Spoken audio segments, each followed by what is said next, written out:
Hello बच्चों, chapter number 2 में पिछली बार हमने देखा था पोस्ट फर्टिलाइजेशन इवेंट कि फर्टिलाइजेशन के बाद क्या क्या होता है। तो उसमें हमने देखा था क्या क्या देखा था।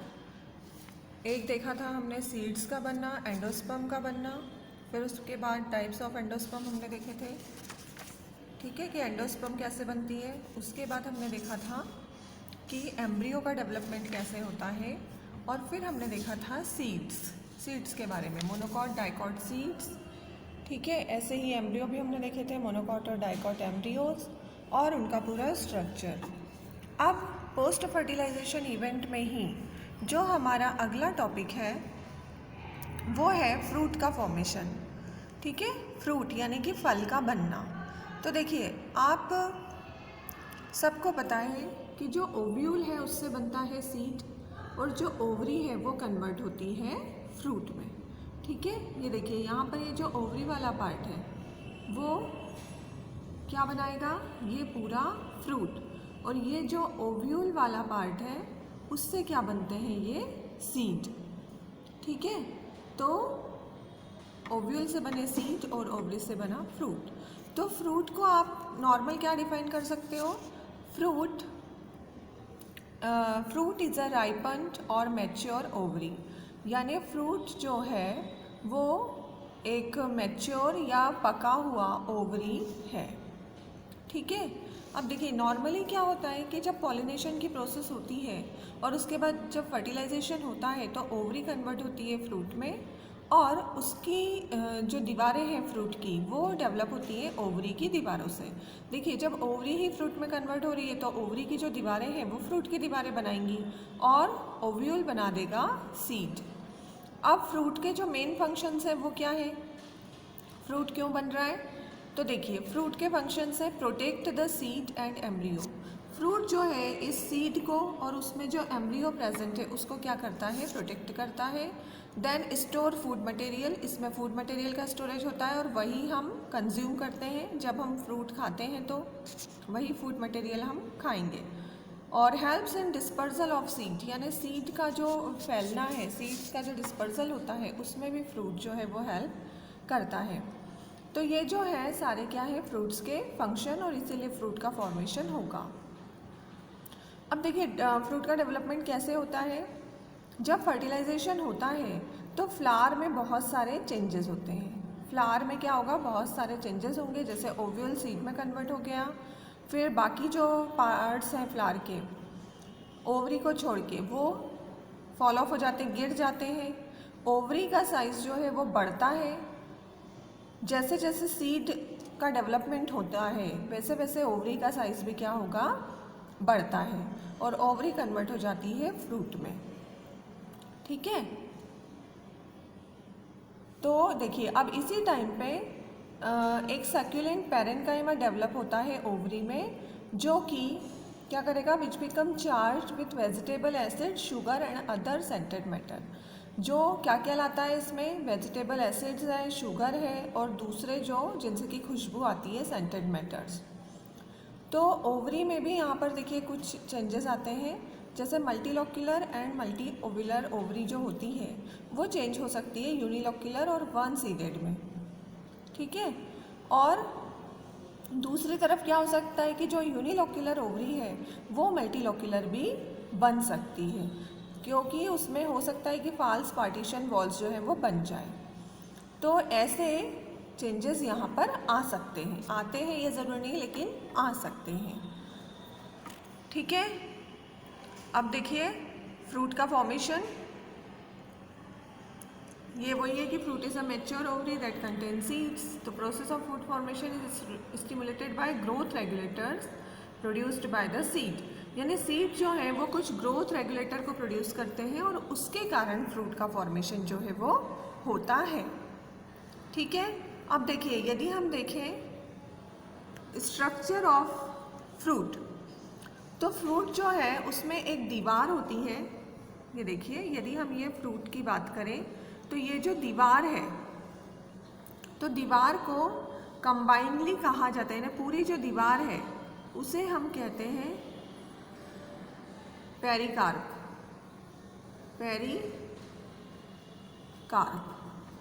ठीक है, पूरी दीवार को हमने क्या नाम दिया, pericarp, which is actually the wall of ovary, जो क्या थी, ओवरी की दीवार थी, वो फ्रूट की दीवार बन गई है। और इसमें 3 लेयर होती है, यानी पेरिकार्प में क्या होता है, 3 लेयर होती है। देखिए जैसे आपने मैंगो फ्रूट का यदि हम एग्जाम्पल लें तो सबसे आउटर लेयर जो है वो होगी एपिकार्प,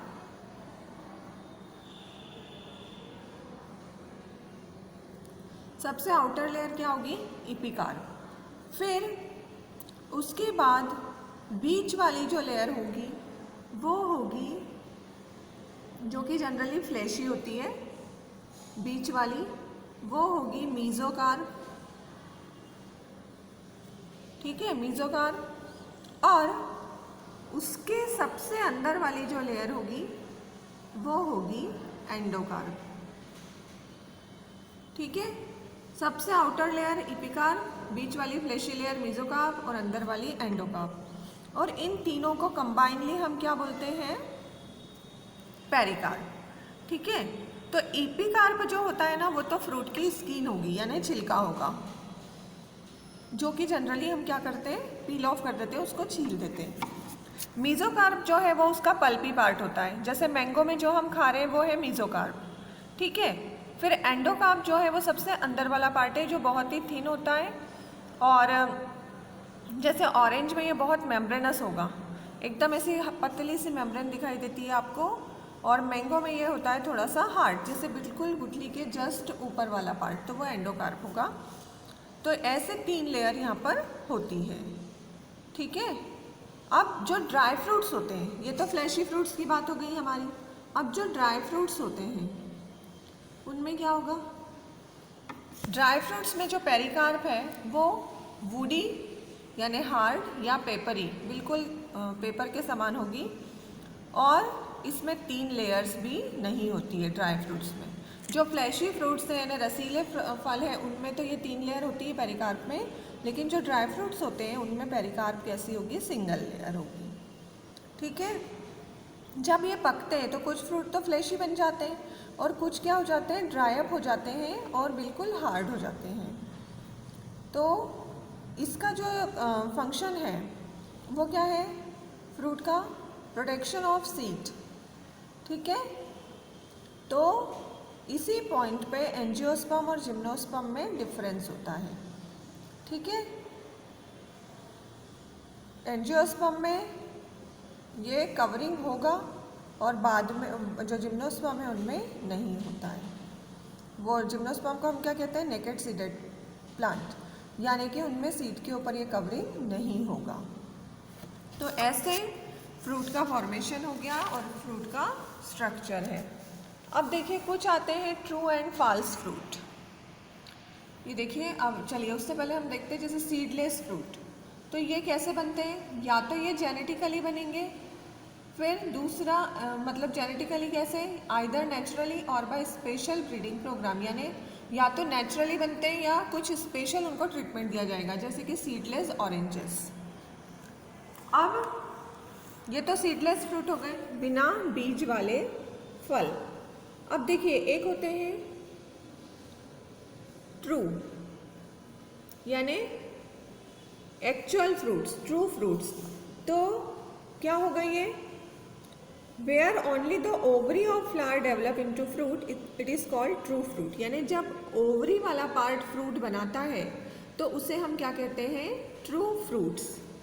हमने हमेशा क्या बोला कि ओवरी से फ्रूट बनता है, तो जब ओवरी से फ्रूट बनेगा तो वो होगा ट्रू फ्रूट, ठीक है। और कभी कभी क्या होता है कि फॉल्स या सूडो फ्रूट भी बनते हैं, जैसे कि कब होगा ये, जब ओवरी के अलावा कोई दूसरा पार्ट फ्रूट बनाएगा, जैसे कि थैलेमस, रिसेप्टेकल या कैलिक्स।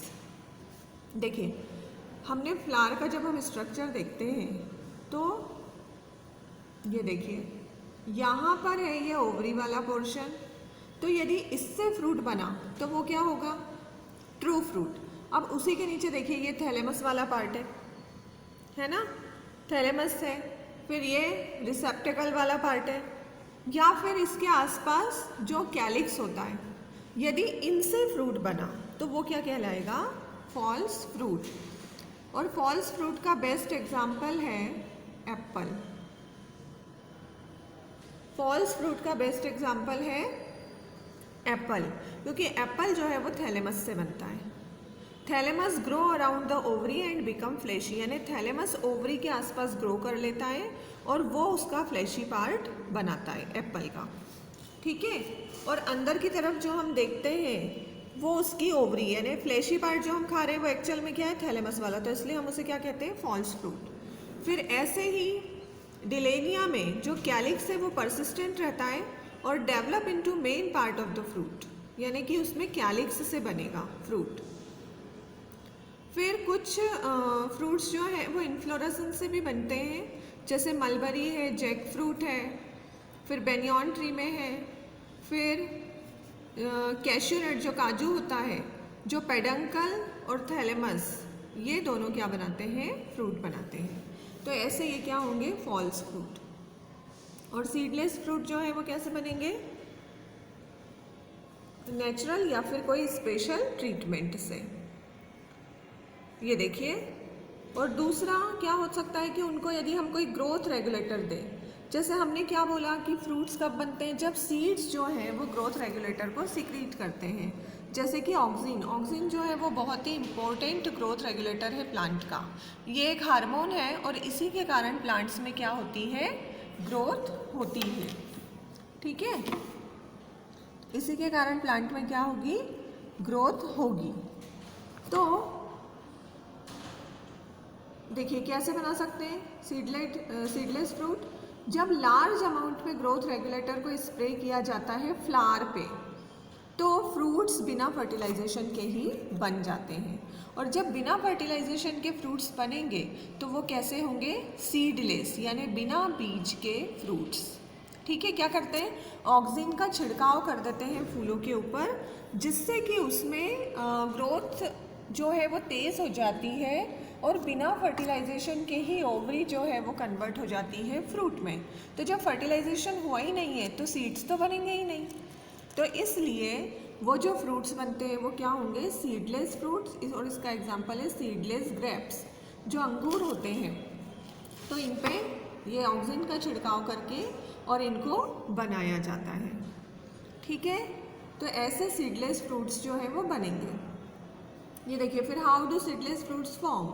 तो सबसे पहला तो है कि या तो जेनेटिक वैरायटी के कारण, यानी ये देखिए कुछ जेनेटिक वैरायटी के कारण, या फिर नेचुरली, जैसे बनाना और कुकुम्बर, केला और ककड़ी जो होते हैं, तो इनमें क्या होगा कि नेचुरली भी ये क्या करते हैं, कैसे फ्रूट्स बनाते हैं, सीडलेस फ्रूट।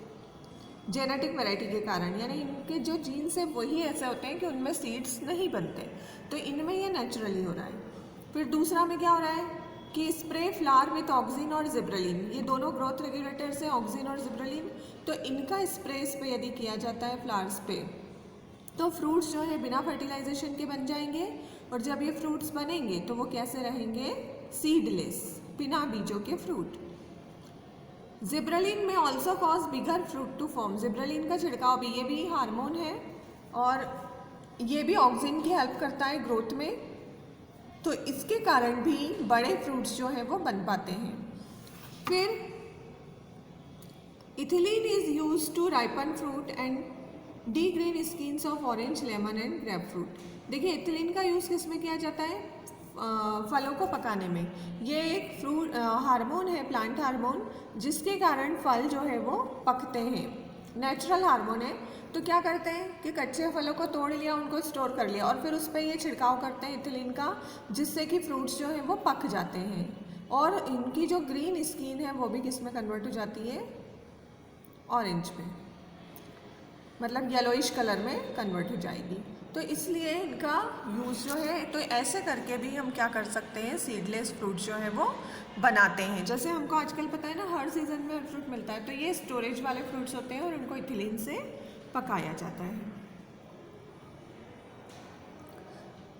देखिए ये फ्रूट्स का पूरा एक समरी आ गई है कि फ्लैशी फ्रूट और ड्राई फ्रूट दोनों हो सकते हैं। इसकी दीवार को पेरिकार्प कहा जाता है। पेरिकार्प में 3 लेयर होती है, एपिकार्प, एंडोकार्प और मीजोकार्प। फिर फॉल्स फ्रूट और ट्रू फ्रूट्स ये हो सकते हैं, और पार्थेनोकार्पिक फ्रूट यानी जब बिना फर्टिलाइजेशन के फ्रूट्स बन रहे हैं तो उनमें बीज जो है वो नहीं होंगे।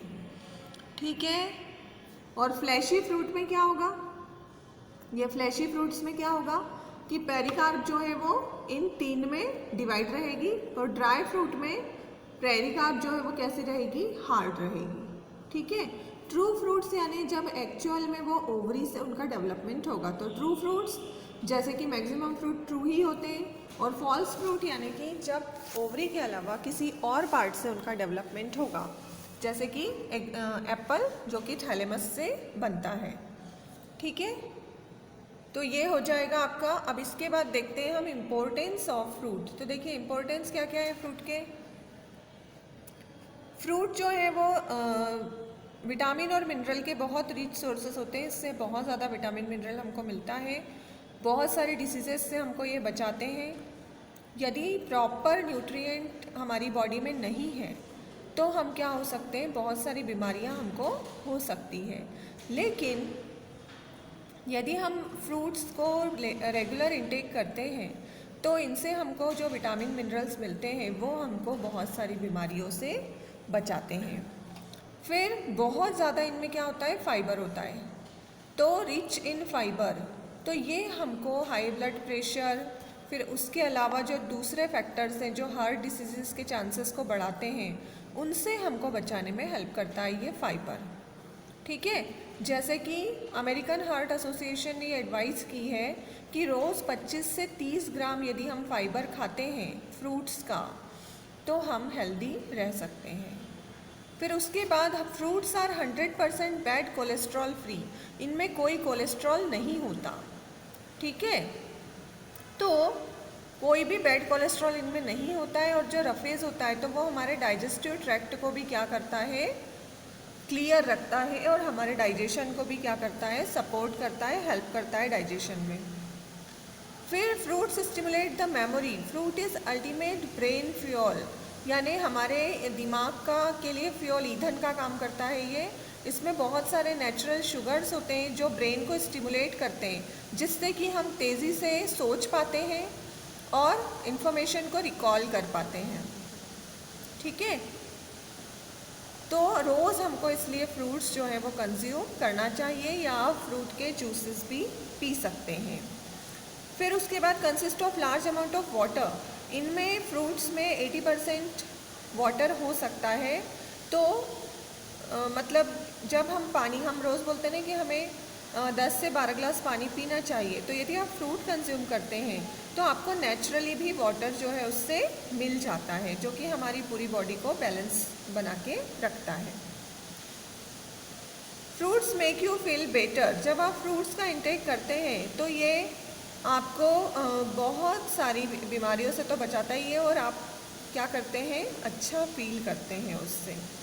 हीलिंग इफ़ेक्ट होता है फ्रूट्स में, जो कि हमको बहुत सारी चीज़ों से बचाता है, डिप्रेशन से बचाता है।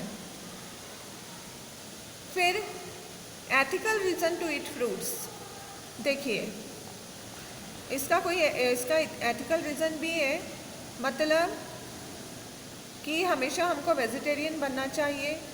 तो फ्रूट जो है वो नॉन एनिमल फूड है, बिल्कुल नेचुरल है, प्लांट फूड है, तो हम ये खाएं और अपनी इम्यूनिटी भी बढ़ा सकते हैं। हम इससे प्रॉपर वे में हमारी इम्यूनिटी इससे बढ़ती है, और इतने सारे इसके फ़ायदे होते हैं। तो ये पूरा फ्रूट फॉर्मेशन वाला हो गया पोस्ट फर्टिलाइजेशन इवेंट में। अब हम कुछ देखते हैं स्पेशल मोड ऑफ रिप्रोडक्शन। ये तो अभी हमने क्या देखा है, पूरा सेक्सुअल रिप्रोडक्शन प्लांट्स में हमने देखा, ठीक है ना। पूरा फर्टिलाइजेशन है, प्री फर्टिलाइजेशन इवेंट, फिर पोस्ट फर्टिलाइजेशन में फ्रूट तक का पूरा देखा हमने। अब हम स्पेशल मोड ऑफ रिप्रोडक्शन में फर्स्ट जो है वो देख रहे हैं एपोमिक्सिस। तो एपोमिक्सिस देखिए क्या होता है, it is a method of plant reproduction in which formation of embryo takes place without fertilisation. समझ में आ रहा है, देखिए सीड डेवलपमेंट विदाउट फर्टिलाइजेशन, या आप क्या बोल सकते हो, formation of embryo takes place without fertilization. या आप बोल सकते हो formation of embryo without fertilization is known to be apomixis. Clear है ये? तो यहाँ पर देखिए, nucellus cell produce into embryo sac and develop into embryo. तो ये तो अलग टर्म हो गई। पहले हम एपोमिक्सिस को देखें तो सीड डेवलपमेंट विदाउट फर्टिलाइजेशन, ये इसकी डेफिनेशन होगी। अब इसके कुछ टाइप्स हैं, जैसे कि है apogamy, development of embryo from any cell of the gametophyte other than the egg cell, यानी एग सेल को छोड़ के जब दूसरे सेल से एम्ब्रियो का फॉर्मेशन होगा तो वो कहलाता है एपोगेमी। देखिए हमने क्या बोला कि हमेशा जनरली एग सेल जो होती है ये बीच वाली, इससे एम्ब्रियो का डेवलपमेंट होगा, लेकिन इसको छोड़ के जो दूसरे न्यूसेलस हैं या दूसरी जो सेल्स हैं उनसे जब एम्ब्रियो का डेवलपमेंट होगा तो वो क्या कहलाएगा? एपोगेमी। फिर पार्थेनोजेनेसिस तो आपको बताया भी था पहले कि development of embryo from the egg cell without fertilization, मतलब एग सेल से ही एम्ब्रियो बनेगा लेकिन फर्टिलाइजेशन के बिना, तो उसे हम क्या कहते हैं? पार्थेनोजेनेसिस। ठीक है, तो ये बहुत सारे लोअर प्लांट में हमको देखने मिलता है, स्पाइरोगायरा में, म्यूकर में और फर्न्स में। और कभी कभी फ्रूट्स भी बनते हैं बिना फर्टिलाइजेशन के, और उसे हम कहते हैं पार्थेनोकार्पिक फ्रूट, जैसे कि बनाना है, ग्रेप्स है, पियर है, एप्पल है। तो ये सीडलेस फ्रूट रहेंगे। जो पार्थेनोकार्पिक फ्रूट रहेंगे वो कैसे रहेंगे? सीडलेस। फिर एक होता है apospory, sometime a diploid embryo sac directly develop from an ordinary diploid sporophyte cell, यानी ऑर्डिनरी स्पोरोफाइट सेल से जब एम्ब्रियो सैक बनेगा तो ये क्या कहलाएगा? एपोस्पोरी। तो ये क्लियर है आपको एपोमिक्सिस। अब उसके बाद अगला जो है वो है पॉलीएम्ब्रियोनी। पॉलीएम्ब्रियोनी मतलब it is the phenomenon of formation of more than one embryo during the development of seed, मतलब सीड बनने के दौरान एक से ज़्यादा एम्ब्रियो का बनना। पॉली यानी ज़्यादा, तो formation of more than one embryo in a seed is known as polyembryony.